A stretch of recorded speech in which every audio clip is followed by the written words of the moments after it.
In the bustling city of Port Harcourt, there lived a woman named Clara. Clara had always been known for her quiet and hardworking nature. She grew up in a simple family, raised by her widowed mother in a small house near the city's outskirts. Life had not been easy for Clara. Her mother did everything she could to provide for her, working multiple jobs just to make sure there was food on the table. As Clara grew older, she became determined to lift her family out of poverty. She worked long hours as a seamstress, saving every naira she earned. By the time she was in her late 20s, Clara had managed to open her own small shop in the local market, where she sold fabrics and handmade clothing. The shop was doing well, and Clara finally felt like her life was coming together. But there was one thing missing. She wasn't married. In Clara's community, it was considered unusual for a woman her age not to have a husband. People began to talk. Her friends often tried to set her up with potential suitors, but none of them seemed right for her. Clara wasn't in a rush, though. She believed that when the time was right, the right man would come along. One day, a man named Richard walked into her shop. He was a customer, but there was something about him that caught Clara's attention. Richard was polite, charming, and unlike any other man she had met. He worked as an engineer for an oil company in the city. After few visits to her shop, he asked her out to dinner. Clara accepted, and before long, they were in a relationship. Within a year, they were married. Clara was overjoyed. Her mother, who had been praying for her daughter's happiness, was relieved. Soon after the wedding, Clara found out she was pregnant. She and Richard couldn't have been more thrilled. The pregnancy wasn't easy, though. Clara was constantly sick, feeling weak and tired all the time. Her mother moved in to help her during this difficult period. Despite the struggles, Clara was determined to bring her child into the world safely. 9 months later, after a long and painful labor, Clara gave birth to a healthy baby girl. They named her Amanda. Amanda was a quiet baby, never cried too much, and was always clinging to her mother. Clara felt an instant bond with her daughter. As Amanda grew, something unusual began to happen. Even after she was weaned off breast milk, Amanda refused to eat solid food properly. She would always return to her mother's breast, crying until Clara gave in and allowed her to nurse. At first, Clara thought it was just a phase. But as Amanda grew older, the habit didn't stop. By the time she was 4 years old, Amanda was still drinking from her mother's breast. Richard was concerned and suggested they see a doctor. The doctors reassured them, saying Amanda would grow out of it, but she didn't. By the time Amanda was 8, she had become a bright and lively girl. She attended school, played with other children, but the breastfeeding habit remained. Clara, now embarrassed, kept the situation a secret. She would nurse Amanda privately, hoping that one day her daughter would simply stop on her own. But Amanda didn't stop. Years passed, and Amanda became a teenager. She was beautiful, smart, and full of potential. Yet, behind closed doors, she continued to demand her mother's breast. Clara had tried everything, reasoning with her, scolding her, even trying to deny her, but nothing worked. Amanda would throw terrible tantrums until Clara gave in. At 20 years old, Amanda had graduated from university with top honors. She was admired by her peers and loved by her professors. But no one knew her secret. Every night, when the house was quiet and everyone was asleep, Amanda would sneak into her mother's room, begging for comfort in the way she had since childhood. Clara had grown weary. She was no longer the strong, determined woman she once was. The years had taken their toll on her body and spirit. She wanted to stop, to put an end to this strange cycle, but she didn't know how. How could she deny her daughter something that had become so deeply ingrained in both of their lives? Clara tried to avoid thinking about it most days. She'd go about her routine, running her shop, attending church, and chatting with neighbors. But the weight of the secret was always there, lingering in the back of her mind. Every time she looked at Amanda, all she saw was a grown woman who should have moved on from such a strange need, yet couldn't. Richard had long stopped asking questions about it. He noticed how Clara seemed distant sometimes, but after years of worrying, he had accepted it was something he couldn't control.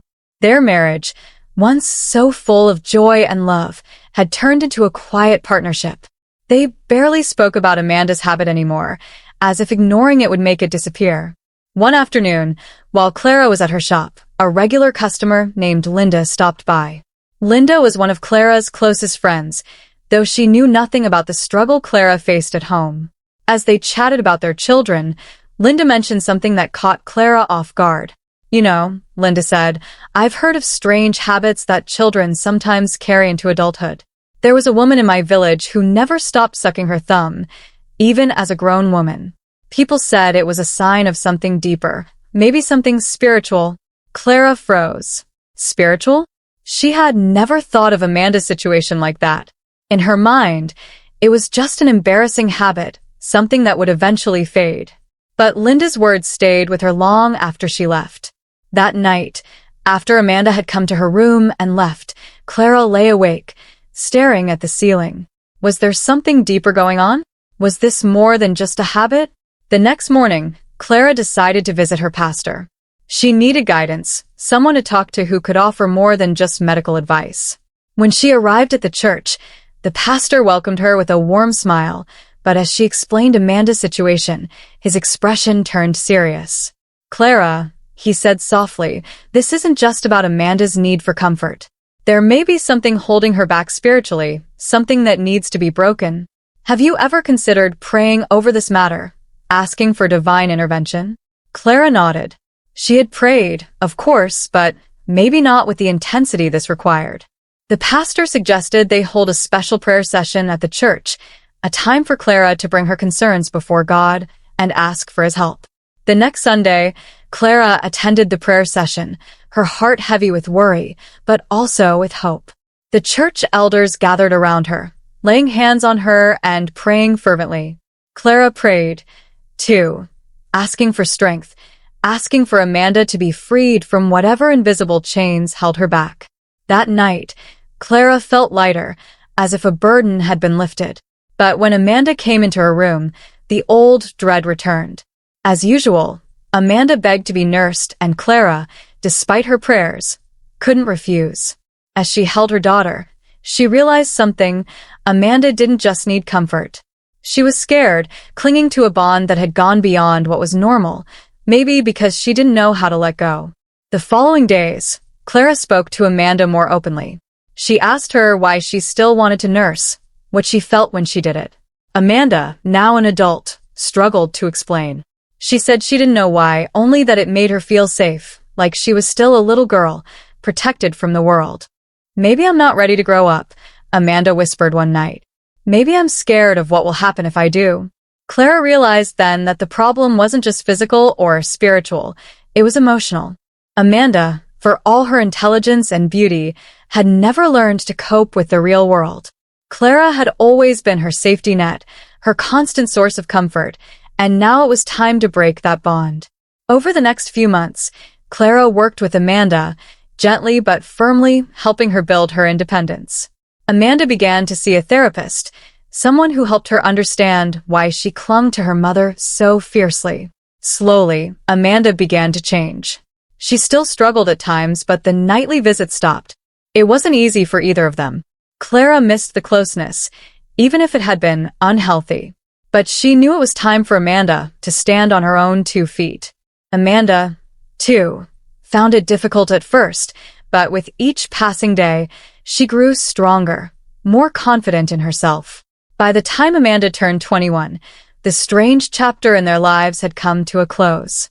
Amanda no longer depended on her mother in the same way, though their bond remained strong. Clara, for the first time in years, felt free to live her life without the weight of that hidden secret.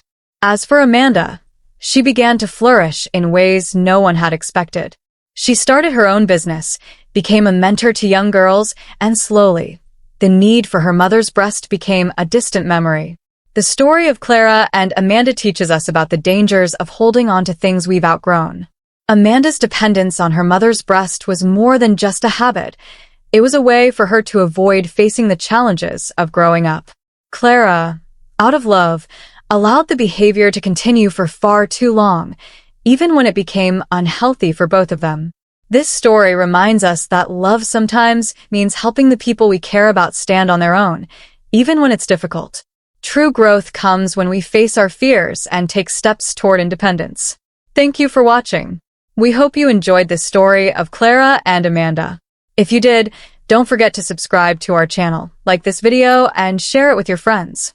We'd love to hear your thoughts. Comment below and tell us what you learned from the story, or share what you think about Clara and Amanda's journey. We can't wait to read your responses. Remember to stay tuned for more amazing African folktales right here on African Tales by AO.